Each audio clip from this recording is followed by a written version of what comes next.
जमू शकलं नाही. महाराष्ट्रात सुद्धा नाही जमलं, आता दिल्लीमध्ये नाही जमलं, आता उद्या भविष्यात इतर काही निवडणूक आहेत. म्हणजे राज्य ही आम्ही भाजपच्या हातात द्यायची. राज्य जर भाजपच्या हातात गेली तर लोकसभा कशी लढणार भविष्यात? लोकसभेमध्ये आम्हाला चांगला रिझल्ट मिळाला इंडिया आघाडीला. त्याआधी सातत्यानं बैठका होत होत्या, चर्चा होत होती, एकमेकाशी संवाद होता. दिल्ली विधानसभेच्या निकालानंतर महाराष्ट्रामध्ये सुद्धा निवडणूक यंत्रणेत घोटाळे झालेलेच आहेत. महाराष्ट्रात निवडणूक यंत्रणेमध्ये आणि एकंदरीतच प्रक्रियेमध्ये मोठे घोटाळे आहेत, हे समोर येत आहे. दिल्लीमध्ये सुद्धा मोठ्या प्रमाणात ते झालेलं आहे. दिल्लीमध्ये सुद्धा हजारो नावं आपच्या मतदारसंघात यश जिथे मिळतं आहे तिथे हजारो नावं गाळली गेली. जसं केजरीवाल यांच्या मतदारसंघामधून जवळजवळ 31,000 मुद्दे डिलीट केले. असं अनेक भागात झालं. या सगळ्यांशी एकत्रित मुकाबला करणं गरजेचं आहे. दुसरा असा आहे की ही जी इंडिया आघाडी असेल, महाविकास आघाडी आहे, ही काय फक्त निवडणूक लढण्यापुरतीच आहे का? हा लोकांच्या मनात प्रश्न आहे. निवडणुकीमध्ये हारजीत होते, पण इंडिया आघाडीनं अनेक प्रश्नांवर एकत्र येणं गरजेचं आहे. आणि ते लोकांच्या भावना अशाच आहेत की एकत्र तुम्ही निवडणुकीच्या व्यतिरिक्त सुद्धा आलं पाहिजे. महाराष्ट्र असेल किंवा राष्ट्रीय स्तरावर असेल, मोदींना मतं मिळाली म्हणजे ते सर्व आहेत, किंवा भाजपला मतदान झालं म्हणजे ते सर्व आहेत लोकशाहीचे, असं होत नाही. विरोधी पक्षाचं कर्तव्य हे विधानसभा आणि लोकसभा इतकंच रस्त्यावर सुद्धा आहे. आज फक्त इंडिया आघाडी ही पार्लमेंटला दिसते. आतमध्ये पार्लमेंटच्या बाहेर येणं सुद्धा अधिक गरजेचं आहे. अनेक मोठे नेते या इंडिया आघाडीमध्ये आजही आहेत. माननीय उद्धव ठाकरे साहेब आहेत, अखिलेश यादव आहेत, माननीय शरद पवार साहेब आहेत. हां, अनेक नेते त्याच्यामध्ये आहेत. तेजस्वी यादव आहेत. आणि प्रत्येकाला असं वाटतं की इंडिया आघाडी, फारुख अब्दुल्ला आहेत, इंडिया आघाडी ही मजबूतीनं टिकायला पाहिजे आणि भाजप समोर जे आव्हान उभं करायचं आहे. काँग्रेस पक्ष हा या इंडिया आघाडीतला आमचा बिग ब्रदर आहे, मोठा भाऊ आहे, राष्ट्रीय पक्ष आहे. 100 जागा त्यांच्याकडे आहेत आणि 100पेक्षा जास्त जागा जिंकण्याची क्षमता त्यांच्यामध्ये आहे. पण जेव्हा आम्ही एकत्र असू तेव्हा, हे आपण उत्तर प्रदेशमध्ये बघितलेलं आहे, महाराष्ट्रात लोकसभेला पाहिलेलं आहे. राष्ट्रीय स्तरावरचा मोठा पक्ष म्हणून प्रत्येक बाबतीमध्ये काँग्रेसच्या नेतृत्वानं पुढाकार घेणं आम्हाला अपेक्षित आहे. फक्त जागा वाटपामध्ये खेचाखेची करण्यासाठी आघाड्या नकोत आम्हाला, की निवडणुका आल्या, विधानसभा आल्या, लोकसभा आल्या, की जागा वाटपामध्ये बिग ब्रदर नको.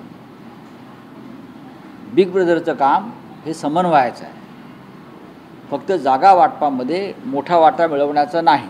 आगामी बिहार विधानसभा निवडणुकीत तरी इंडिया आघाडी एकत्रित दिसेल का? माझ्या माहितीप्रमाणे तेजस्वी यादव जे आहेत, राष्ट्रीय जनता दलाचे जे प्रमुख नेते आहेत, लालू यादव आहेत, हे सकारात्मक आहे. इंडिया आघाडीच्या किंवा त्यांच्या स्थानिक आघाडीच्या बाबतीमध्ये त्यांचं मी वक्तव्य ऐकतो आहे सातत्यानं.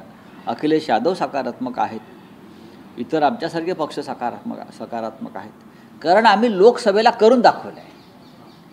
लोकसभेला आम्ही महाराष्ट्रामध्ये करून दाखवलेलं आहे. इतर राज्यामध्ये सुद्धा, उत्तर प्रदेशसारख्या राज्यामध्ये आम्ही एकत्र राहून मोदींचं आव्हान मोडून काढलेलं आहे, किंवा भाजपचं आव्हान मोडून काढलेलं आहे. म्हणजे आमचं जे संघटन आहे, आम्ही युनायटेड असल्यावरती आम्ही समोरचं आव्हान हे 100% त्या आव्हानाचा आम्ही पराभव करू शकतो. जम्मू काश्मीरमध्ये एकत्र लढले इंडिया आघाडी, मात्र काँग्रेसला संधी देण्यात आली नाही सत्ता वाटपामध्ये.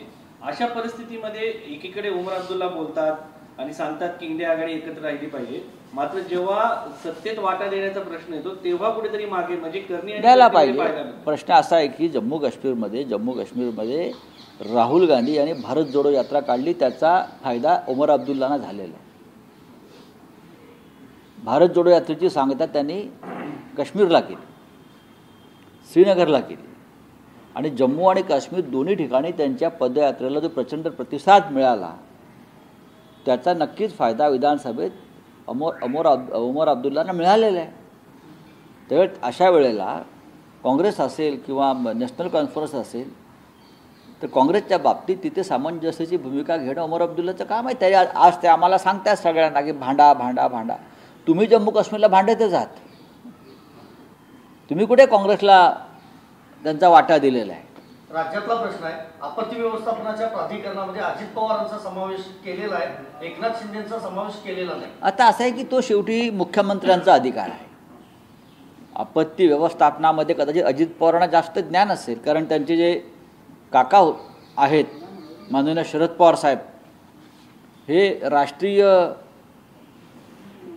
काय नॅशनल डिझास्टर मॅनेजमेंटचं त्यांना अटल बिहारी वाजपेयींनी प्रमुख केलं होतं गुजरातच्या भूकंपानंतर भुजला झालेला. त्याच्यामुळे बहुतेक तो वारसा त्यांनी दिला असेल खाली देवेंद्र फडणवीसांनी. आशा भोसलेंना प्रख्यात गायिका म्हणून ओळखलं जातं. त्यांनी एकनाथ शिंदेचं कौतुक केलेलं आहे. बाळासाहेबांनी शिवसेना घडवली तशी तुम्ही पुन्हा घडवली असं म्हटलेलं आहे. नाही, उद्या उद्धव ठाकरेंचं मुख्यमंत्री झाले तर उद्धव ठाकरेंविषयी ते तसंच बोलतील किंवा अजून कोणी आलं त्यांचं काय फार मोठ्या गायिका आहेत त्या, फार मोठ्या गायिका आहेत, फार मोठ्या कलाकार आहेत त्याच्याविषयी पण त्यांचं वय आता बहुतेक 90च्या पुढे आहे आणि त्यांनी त्यांचं मत व्यक्त केलं आहे. पण उद्या मुख्यमंत्री बदलल्यावर त्या संदर्भात त्यांची वेगळी भूमिका असेल. राहुल सोलापूरकरांनी प्रथम छत्रपती शिवाजी महाराज बघा आज त्यांनी डॉक्टर महाराष्ट्र अस्थिर करण्याचा प्रयत्न आहे का सातत्याचे जे स्टेटमेंट आहे स्टेटमेंट करायची आणि माफी मागायची. राहुल सोलापूरकर यांचा संबंध संघाशी आहे. राहुल सोलापूरकर यांचा संबंध संघाशी आहे. त्यांनी आधी छत्रपती शिवाजी महाराजांच्या बाबत वक्तव्य केलं, त्यानंतर महामानव घटनाकार भारतरत्न डॉक्टर आंबेडकरांबाबत वक्तव्य केलं. माफी मागायची, आधी वक्तव्य करायचं, माफी मागायची, हे एकंदरीत संघाचं धोरण दिसतं आहे. आणि अशा प्रकारे महाराष्ट्रामध्ये जातीयवादाला खतपाणी घालायची, उद्रेक घडवायचा, दंगल सदृश्य परिस्थिती निर्माण करायची आणि भारतीय जनता पक्षाला जातीय राजकारणामध्ये मदत होईल अशा प्रकारच्या भूमिका सातत्याने घ्यायचा, हे संघाचं एक धोरण दिसतं आहे. पण महाराष्ट्रामधल्या जनतेनं सावध राहायला पाहिजे या सगळ्या लोकांपासून. राजस्थानचे राज्यपाल हरिभाऊ बागडे त्यांनी नाशकात मोठी मागणी केली आहे. त्यांनी म्हटले की बाबासाहेबांनी लिहिलेली मूळ संविधान आहे त्यामध्ये देवांचे जे फोटो होते, महापुरुषांचे फोटो होते ते पुन्हा लावण्यात यावे. बघा आता हरिभाऊ बागड्यांचा जर रिसर्च असेल त्याच्यावर त्याचा अभ्यास करू आम्ही. ते महामंडलेश्वर असतील, ते महामंडलेश्वर असतील आणि त्यांच्याकडे जर काही नवीन माहिती असेल, ते आता घटनात्मक पदावर आहेत आणि डॉक्टर आंबेडकर घटनाकार होते किंवा आहेत. आम्हाला अभ्यास करावा लागेल त्याच्यावरती मांडी घालून, मान ठोकून. मुख्यमंत्री देवेंद्र फडणवीस राज ठाकरेंच्या भेटीला गेले आहेत. आता विधानसभेमध्ये राज ठाकरे सोबत यावी त्यांची भूमिका होती, मात्र ते आले नव्हते. त्यानंतर त्यांची टीका आणि आता भेट कसं बघताय? मी काय बघणार, कसं काय त्यात बघण्यासारखं काय आहे? राज ठाकरे यांनी शिवाजी पार्कला एक कॅफे खोललेलं एवढंच मला माहिती आहे. तिथे लोक चहा पाण्याला येत असतात सातत्यानं आणि तो सगळ्यांसाठी खुला आहे आणि चांगली गोष्ट आहे. राजकारणामध्ये असं चहापान होत असतं आणि एक चांगला कॅफे असेल तर लोक जात येत राहतात. लोकांनी छान नजारा समोर पाहायला मिळतो, बसायला जागा मिळते, उत्तम. गोपीनाथ मुंडे यांच्यावर प्रेम करणारे कार्यकर्ते जर एकत्र आले तर एक राजकीय पक्ष तयार होऊ शकतो असं पंकजा मुंडेंनी म्हटलेलं. मग करावा, स्वतः त्यांनी पुढाकार घ्यावा ना. गोपीनाथराव मुंडे यांच्यावरती आमचंही प्रेम होतंच ना. गोपीनाथराव मुंडे हे त्या काळात युतीचे समर्थक होते. युती उभी करण्यामध्ये, टिकवण्यामध्ये त्यांचंही मोठं योगदान होतं. आणि आता पंकजाताईला वाटत असेल की एक नवीन पक्ष स्थापन करावा मुंडे साहेबांच्या विचारधारेचा, तर त्यांनी नक्की पुढाकार घ्यावा. त्यांना आमच्या पूर्ण शुभेच्छा आहेत. धनंजय मुंडे यांच्यावरती होत असलेल्या आरोपामुळं, कुठे धनंजय मुंडे किंवा मुंडे परिवारावरती होत असलेल्या आरोपामुळं त्यांनी असं कुठं सांगून सरकारला इशारा दिलाय का? असं आहे की धनंजय मुंडे यांच्यावरती कोण आरोप करत आहे? भाजपचेच लोक करत आहेत. अंजली दमाने असतील, सुरेश धस असतील, हे कोण आहेत? हे देवेंद्र फडणवीस यांचीच माणसं आहेत पूर्णपणे. आणि त्यांनी ते वारंवार धस यांनी जाहीर केलेलं आहे, मी त्यांचा चेला आहे म्हणून. आता गुरुच्या परवानगीशिवाय चेला असे आरोप करू शकतो का? किंवा अशा प्रकारची माहिती प्रशासनातली अत्यंत बारीक माहिती जी अंजली दमानिया देत आहेत, कोणीतरी त्यांना फाईल आणून देत आहे तेवढीच मार्किंग करून. मग चांगली गोष्ट आहे. भ्रष्टाचार त्यानिमित्तानं समोर येत असेल तर ते कोणी का देईना, कोणत्या मार्गानं? महाराष्ट्रात त्याचं स्वागत व्हायला पाहिजे. अमेरिकेचं विमान अमृतसरमध्ये लँड झालं आणि त्यानंतर काही दिवसातच पंतप्रधान मोदी अमेरिका दौऱ्यावर जात आहेत. आज मोदी अमेरिका दौऱ्यावर जात आहेत. फ्रान्स आणि अमेरिका दौऱ्यावर. विद्यार्थी परीक्षामध्ये चर्चा करताय आज. कशावर चर्चा करताय? परीक्षा पे चर्चा आज आहे. बघा, नरेंद्र मोदी जाऊन ट्रम्पना आता मिठी नक्कीच मारतील. त्याच्यामुळे 18,000 भारतीयांना जे परत पाठवायचं त्यांची योजना आहे ती थांबणार आहे का? हातापायात बेड्या घालून साधारण 130 आमच्या भारतीयांना ज्या पद्धतीने इथे उतरवलं, ते विमान इथे न उतरू देण्याची हिंमत मोदीने दाखवली असती तर ट्रम्पला ते ताट मानेने भेटायला गेले असते. पण आज भारत ट्रम्प पुढे शरणागत होऊन भेटायला जातोय असे चित्र या देशामध्ये निर्माण झाले. चलिए बोलिए. मणिपूरच्या मुख्यमंत्र्यांनी राजीनामा दिलेला आहे. सोमनाथ सुरेश प्रकरणी सुरेश धसांनी एक चकित करणारी भूमिका मांडलेली आहे. ते म्हणाले की या प्रकरणात पोलिसांना माफ करावं. मग हीच भूमिका जर संतोष देशमुख प्रकरणात खून हा खून असतो ना, परभणीमध्ये वेगळा न्याय खुनाला आणि बीडमध्ये वेगळा न्याय खुनाला का? सोमनाथ सूर्यवंशी हा एक दलित समाजातला घटनेचं रक्षण करणारा कार्यकर्ता होता, हे विसरू नका. आणि त्याचं बलिदान जे आहे हे संविधानाचं रक्षण करताना झालेलं आहे, हे सुद्धा धस याने विसरू नये. संविधानाच्या रक्षणकर्त्यांच्या बाबतीत तुमची भूमिका ही अधिकृत भूमिका आहे का भाजपची? हे तुम्ही ते जाहीर करा. चलिए बोलिए. राज्याचे बस हो गया.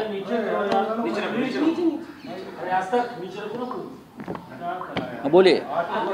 मणिपुर के मुख्यमंत्री ने रिजाइन कर दिया जब 2 साल पहले वायलेंस हुआ था, उसके बाद 2 साल में 2 साल पहले से वायलेंस चल रहा है वहाँ पे एथनिक ग्रुप को लेकर। 2 साल देखिए, ये वायलेंस के लिए जिम्मेदार अगर कौन होगा वो वहाँ के मुख्यमंत्री है.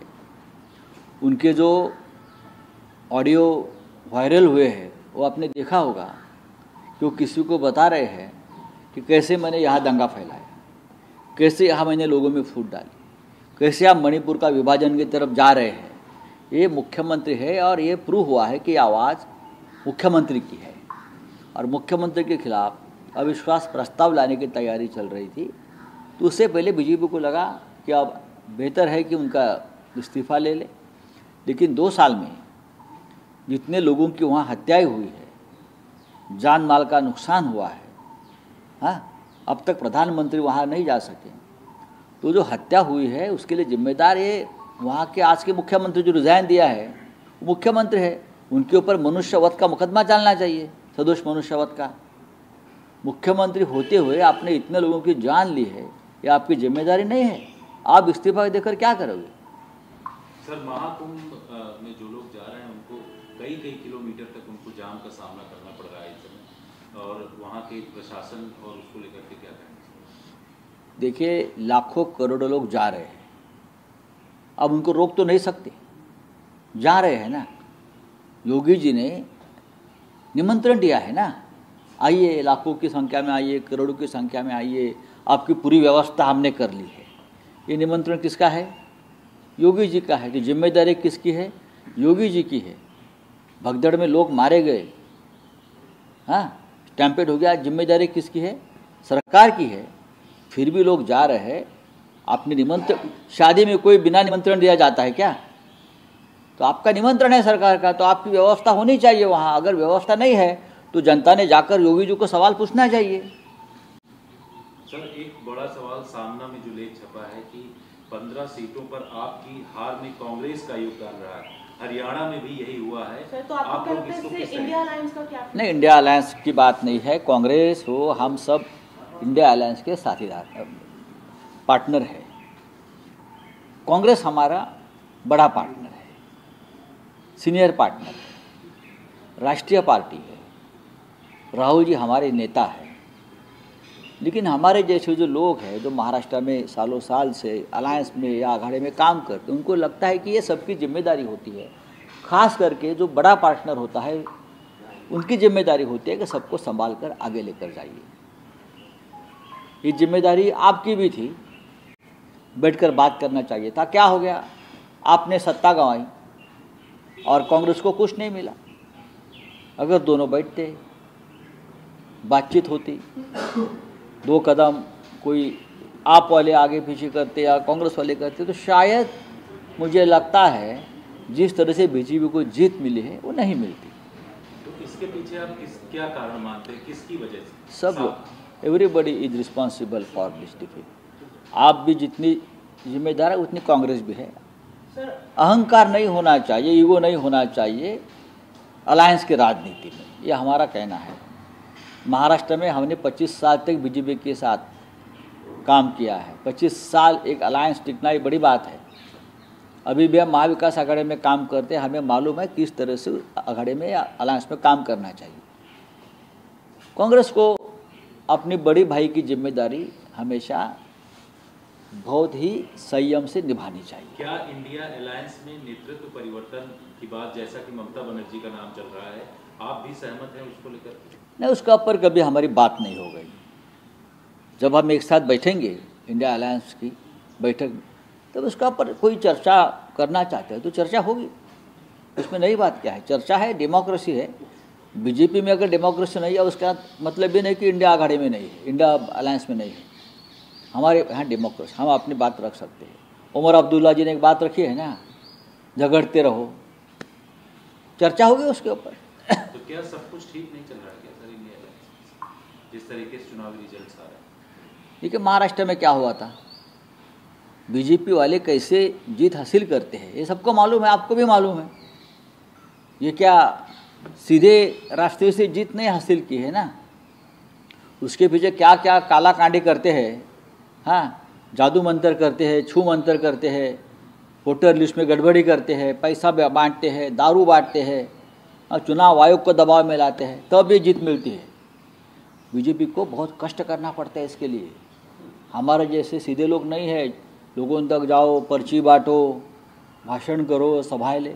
उनको बीजेपी को बहुत कष्ट करना पड़ता है, बहुत मेहनत करना पड़ता है, इतने काम करने पड़ते हैं। वोटर लिस्ट में नाम निकालो, डिलीट करो, बाद में नए नाम डालो बाहर से लाकर, बूथ लेवल पे पूरा वो मैनेजमेंट करो बोगस वोटिंग की, घर घर में पैसे दे दो, चुनाव आयोग के ऊपर, पुलिस के ऊपर प्रेशर डालो। कितना काम है चुनाव जीतने के लिए, हमारे जैसा थोड़े है। वन नेशन वन इलेक्शन को लेकर रेवंत रेड्डी का कहना कि ये सिस्टमैटिक डैमेज है डेमोक्रेसी का, इसको आप कैसे देखते हैं? हम भी इसी नज़र से ही देखते हैं। पूरी लोकतंत्र खत्म करने का ही ये एक जरिया है। Thank you.